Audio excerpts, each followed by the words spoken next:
Good evening. Good evening, BLP family. Good evening to the best party in Barbados. Before I get into my main attack on the Democratic Labour Party, I wish to congratulate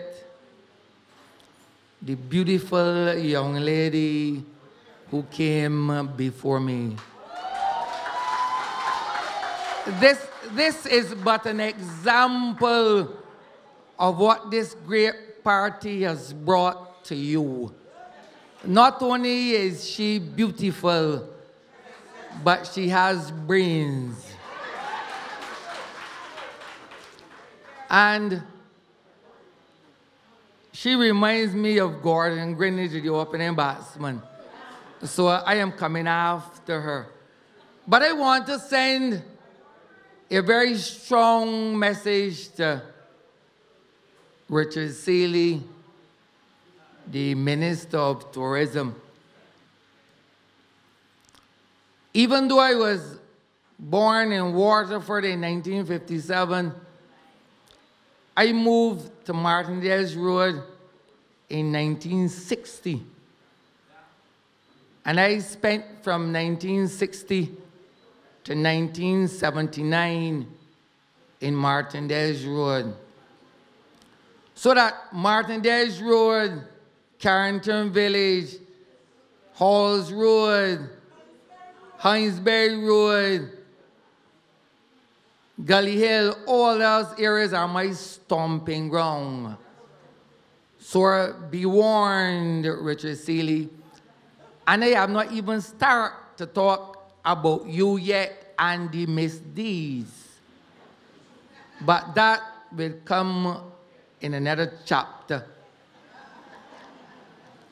I want to speak to you this evening on two issues that are fundamental to me, and they are the core of why I believe in this great party. And we have said time and time again that when we are elected to the government of this country in 2018, there are two important things that we will ensure occur. One of them is the removal of tuition fees from off the backs of the poor people of this country at the University of the West Indies. And let me explain why this is so dear to my heart. I was born poor. I know what it is to be poor in this country. I went to school in Dog Muscles at Robert Primary School. So I can tell you about being poor. I had to go under the standpipe to wet them sometimes. Because when the heat hit them, this plastic, you're in trouble big time. But I was fortunate to be able to go to the University of the West Indies. I was fortunate. I was the first in my family to go to the University of the West Indies. My mother used to work at King James as a shop assistant. My father died when I was 3 years old. I was raised by a single mother. So I understand poverty. But the university education has propelled me to who I am today. This is what it has done for me.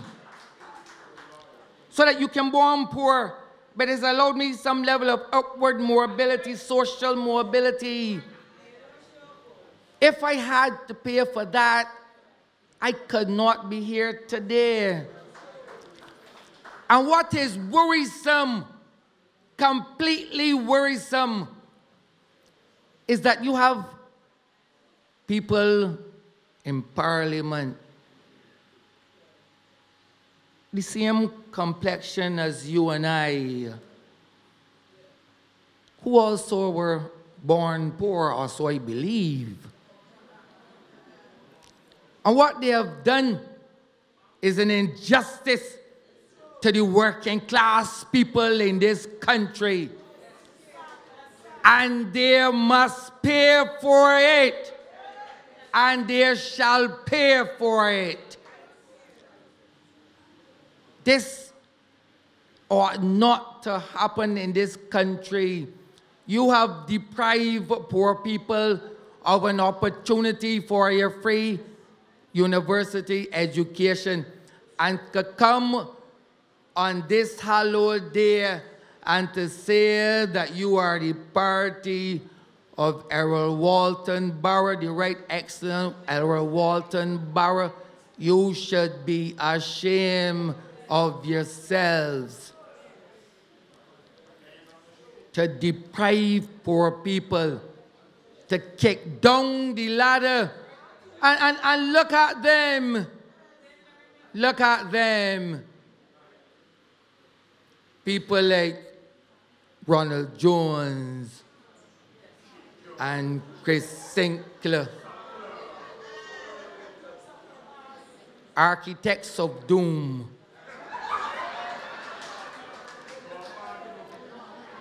But one day coming soon, this shall be a thing of the past when we rid this country of these wicked people masquerading as a government.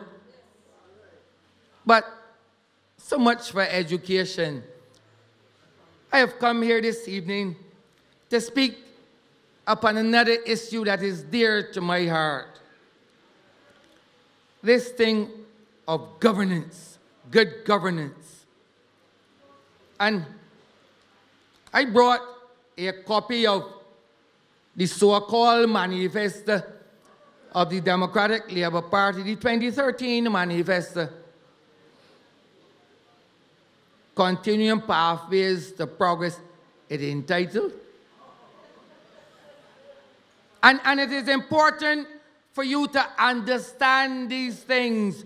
On page 50 of that same document, it speaks to good governance and how they will ensure that integrity legislation is proclaimed, etc., and that they will elect a commission to ensure the implementation of this act.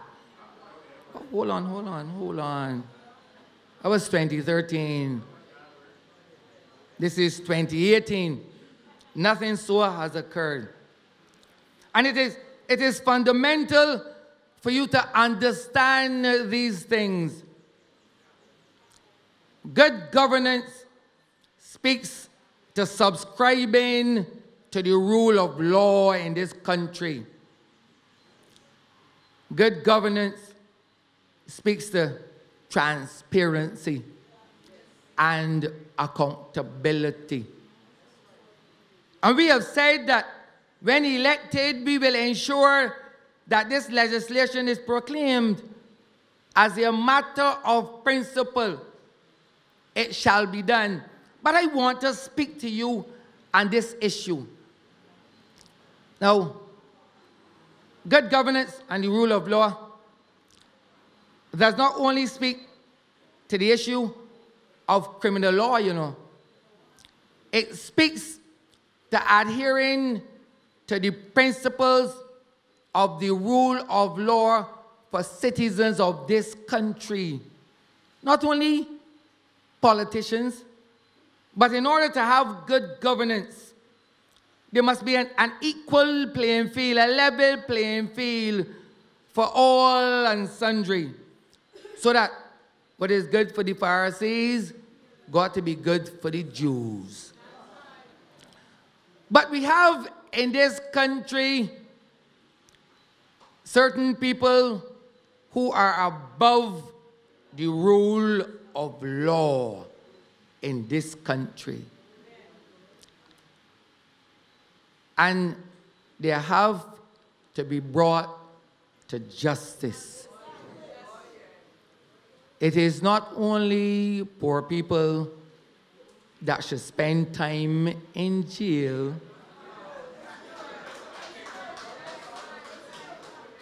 Some white people too, who believe that they're above the law and are allowed to be above the law, must be brought to justice. And I've always said it, and I say this to you today, that any time or when this government is elected, this must be a priority to ensure that there's nobody above the rule of law. And I need to draw some examples to you. And as I've said before, let them put me in court. I love the court. And there is a lot of explanation that has to be done in this country for the rule of law to be maintained. You know, Brian Bumblebee had a song years ago, They Want to Know. You remember that song? Right, yeah. It is so relevant in 2018 as it was then. Because somebody needs to explain to this country what is happening in the Barbados Port Authority and at our ports of entry. I don't know who in conspiracy with one another. I do not know that. But something is wrong in this country. When, for example,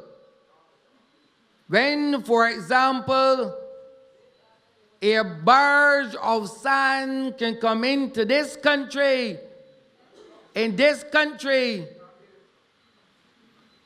and there was no import license, and that is a fact. And it happened just about 2 weeks ago, just before the last bank holiday. And there is a protocol that is established that it is customary, it is a must that there had to be an import license. And the sand came from Guyana. Only sand? Only sand. And you know, a directive was issued for that to get inspected, etc. You know. But remember, just remember this, that in order for this to be imported, you have to get an import license from the Ministry of Agriculture, yeah? But the sand came in, stayed on the high seas for a couple of days, and was cleared. But I want to say this, you know. And I said, put me in court, man. I want free money. The broker in relation to that same said sand is from the board of directors of the Port Authority, yeah? And you know who he works for. You know which company he works for. The company that gets all things happening in Barbados. That gets all the contracts, and I got about 4 or 5 holding companies, sister companies, elongated companies, short companies, all of that. But somebody said M&M. I don't, that is a chocolate or some sweetie that is eat. M&M chocolate I know about. But we need to understand these things. And that is not rumor, that is fact. And then there are also concerns of containers leaving the port. Leaving the port destined for certain places belonging to certain people. So that I don't know who's getting paid at the port or from BRA, etc.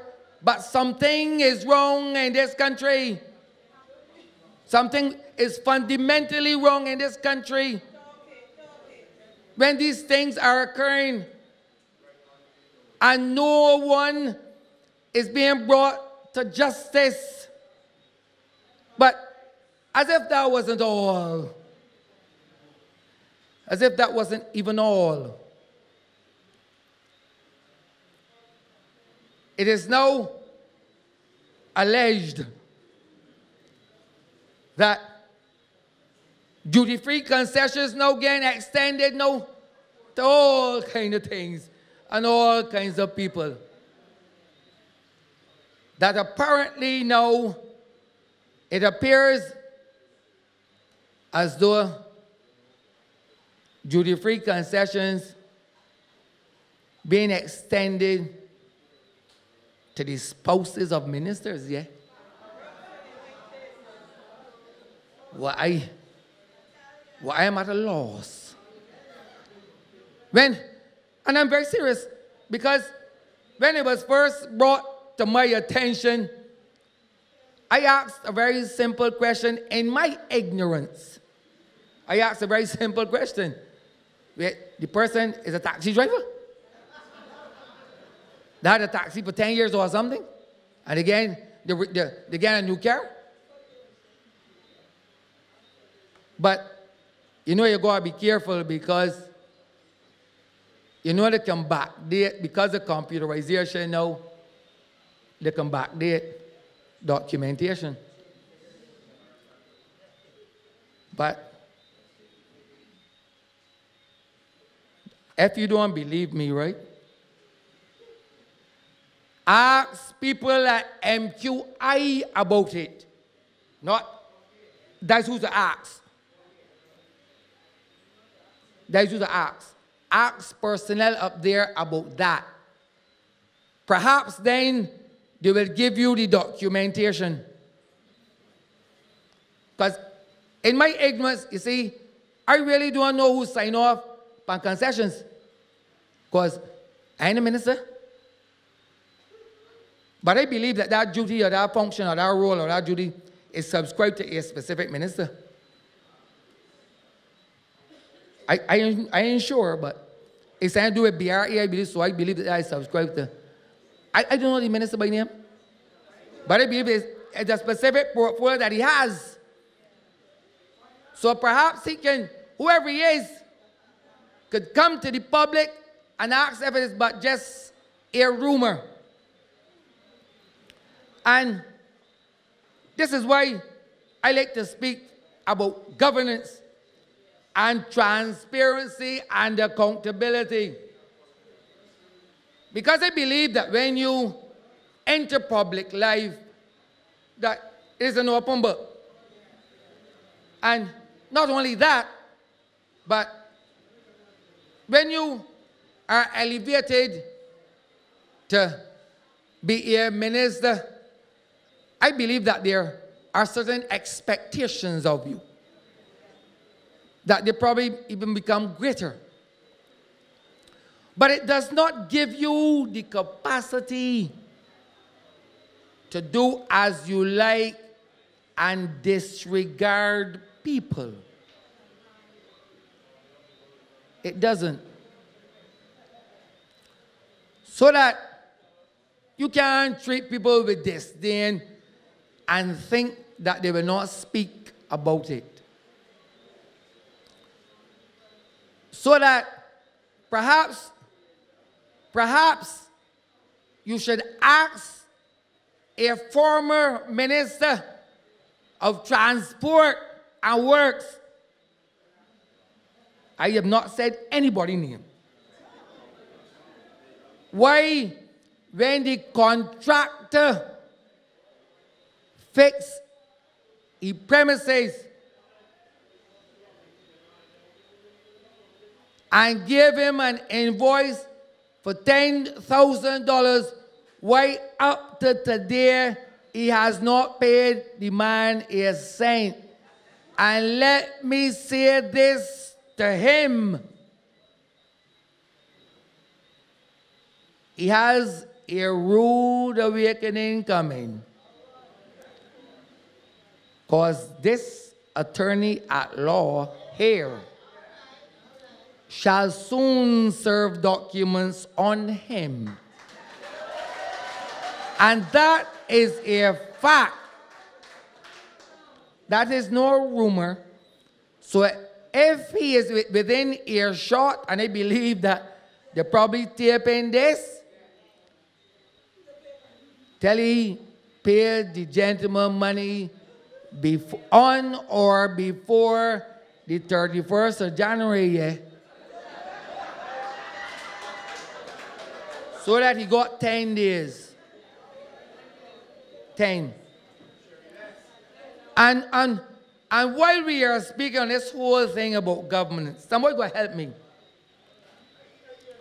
Because I believe that the DLP got a meeting somewhere.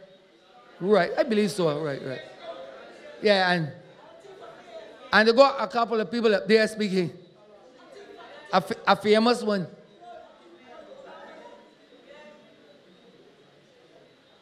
Who I thought people had shame, but he ain't got none. And tell him, if he wants to live the lifestyle of the rich and famous, don't take people money to do that. That when people pay him legal fees, that's what they pay him for. And don't take people legal fees and take out more money than is due to him. It ain't fair. It ain't fair. But you see, when you aspire to things that are not yours, these things happen. And this is why the rule of law and governance must be fundamental precepts on which we live. And what really amazed me and must continue to amaze me, I believe that is last week that the Prime Minister spoke at a reception, I believe, at Elara Court or something for returning visitors or something. Right, and you know he's very philosophical.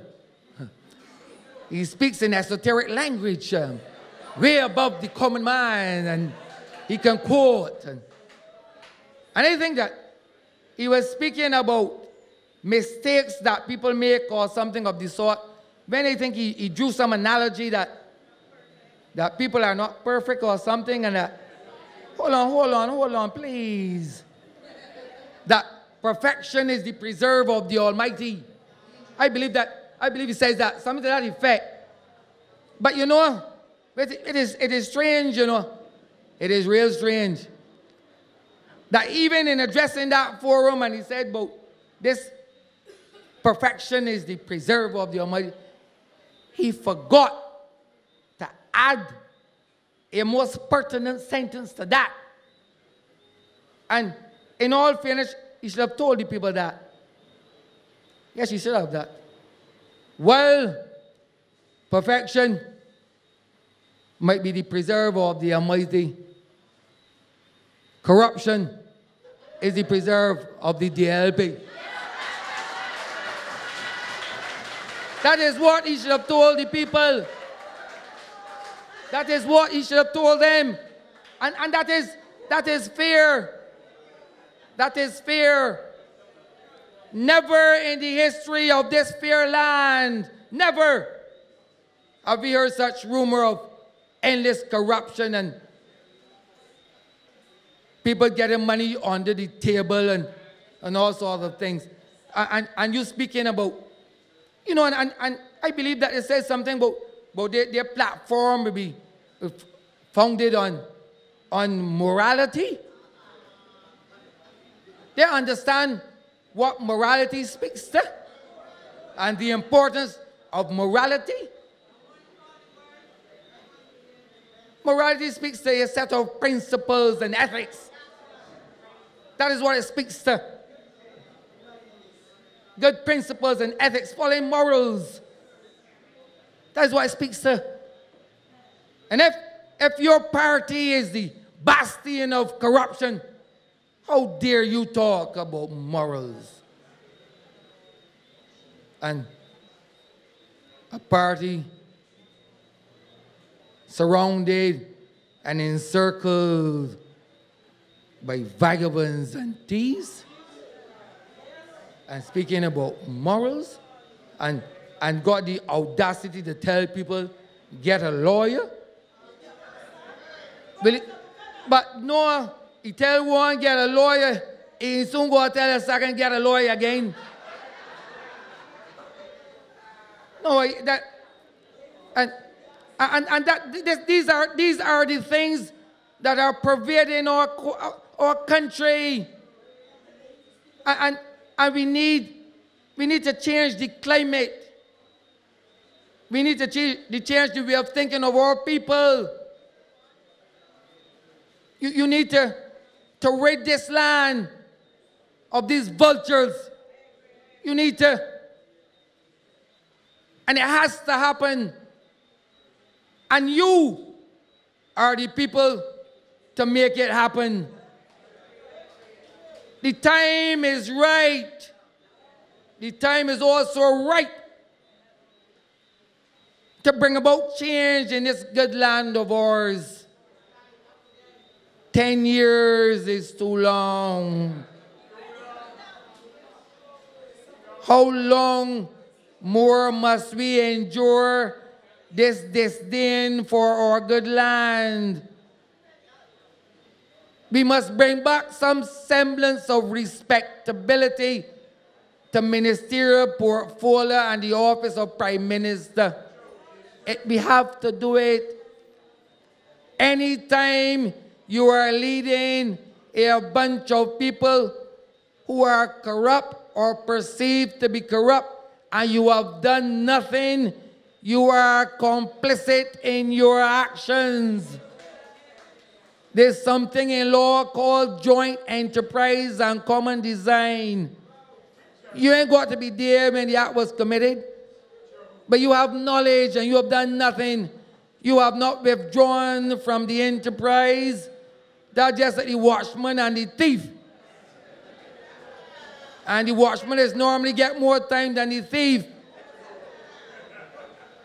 So it is time that we do something about this. We need to, if we want to save this fair land, we have to act, and we have to act decisive.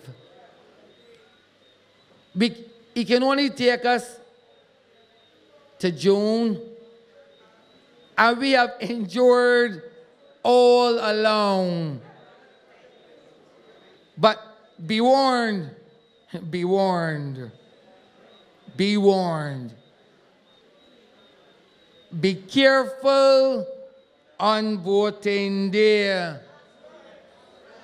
And I want to say this to you because I understand the process. Please be careful on the day of voting. There are rumors amiss of persons who will have more than one identification card.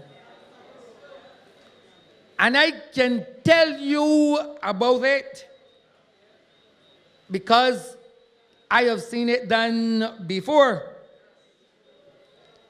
I have actually represented someone from that office before in relation to the issuing of more than one ID card. So I am speaking from a knowledge of experience. So that you need to scrutinize it. And a desperate people will do desperate things. And I think they are fully cognizant that regardless of how much money they spend, they can get voted out. They know that. So they're going to look for alternative means of having it done. So let me explain how you need to scrutinize this thing. Yeah? You need to understand that when persons come in to vote, and it is especially important for the polling clerks. It's very important. Not only should you ensure when the ID card number is called out, you know, it has to match a duplicate ID card that they have the file with. That is important. So it's just not the reading out of the ID number by the presiding officer. Otherwise, you are going to be hoodwinked. You have to ensure that you see the duplicate identification card that matches the person who has come to vote. A word to the wise is enough. That is the rumor out there. And I have seen it done before. And not only that, and you've got to be political in this. So don't let me pull the punches, because you don't know who the presiding officer for. Let me get real. Let us get real. Please do not take anything for granted. And while we are at it, I don't want to speak to the NSRL. I don't need to speak to that. What I do not understand is how ministers of government in this country can restore their 10% salaries, restore it to the full amount, while poor people in this country suffering. I'm not even talking about the increase in wages yet. I'm not telling you that I got 2 more minutes or something, so? He talking wrong. But he ain't know me yet. He don't understand that I come out in my red hat, you know. This is the El Matador, the bullfighter. So you understand? No. And no, we need to understand this. That the restoration of the 10% is but another example of these vagabonds. Remember, they're restored their full salary. But not only that, sometime thereafter, the Minister of Finance could, in Parliament, increase the NSRL from the backs of poor people in this country. And would you believe that the ministers of government sat by and allowed this to happen and said not a word in defense of the poor people in this country? And now want to come to this country and beg poor people for a vote?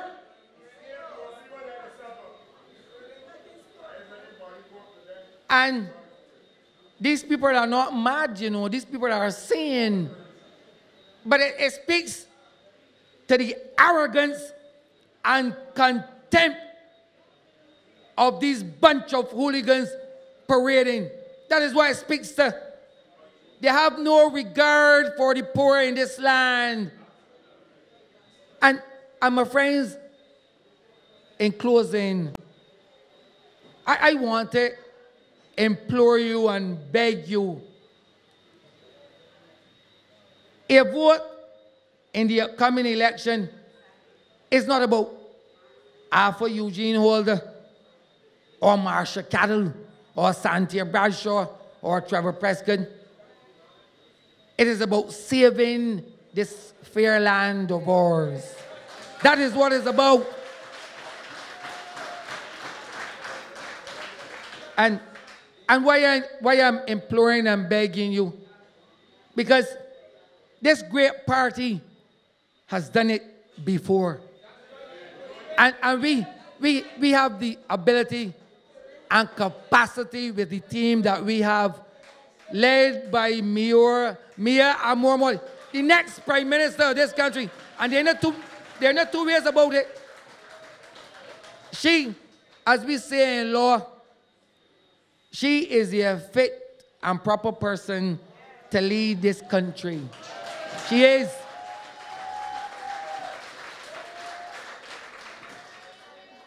You can't draw a comparison with Miss Motley and the other people. You can't do that. That is being disingenuous. You are discrediting the leader of this party when you really want to compare she with the leader of that party. There's none. So that, my friends, in closing, I urge you to save this country. And you do so by voting in your numbers for the candidates of the Barbados Labour Party to ensure that Ms. Motley is the next Prime Minister of this country. Good evening and God bless you.